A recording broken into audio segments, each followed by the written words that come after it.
We started out kind of mapping out an existing RiverLine signage family that RiverLine has been working on, and it's implemented in some locations currently.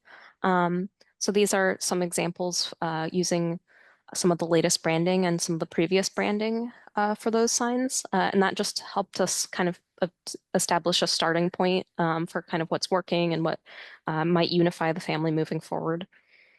So this is an outline of signage and wayfinding typologies.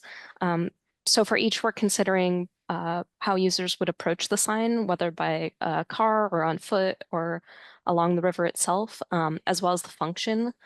So whether that's informational, directional, regulatory, or interpretive, or identity. So for example, you might have drivers, like the system identity for drivers might take the form of entry signs at the sites or clearly branded signs that distinguish river towns or other riverline locations.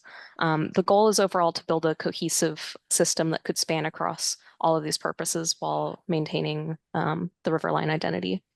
So we developed some initial ideas for bringing together an overall logic for the way that the physical panels or structures might come together. So the idea is these could act as a toolkit that could be mixed and matched, kind of independent of the identity systems we talked about earlier. So they could span across any of the identities. And they also could be combined in different ways.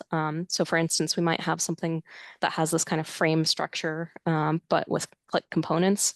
So these are arranged in columns here where we have just a concept idea, a quick little sketch, and then some examples of what that might look like through precedents.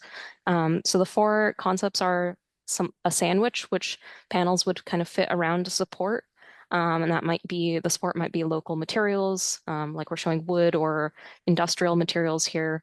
Then there's click, which is a concept of having these kind of modular components that might click or snap onto a receiving surface or a rail or a post. And this would be highly exchangeable.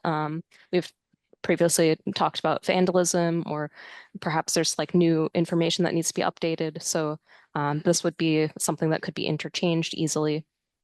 Then there's the idea of frame, which has a kind of defined frame or armature, and this would really help focus attention to various aspects of the landscape. There's a couple of examples down below where it's kind of framing a view of like a mountain in the distance and the water system. So, and then the last one is fill in contain. So that would be kind of found materials that are contained within a structural cage or a frame. So yeah, that would also be utilizing local materials, but kind of on a smaller scale than the sandwich concept.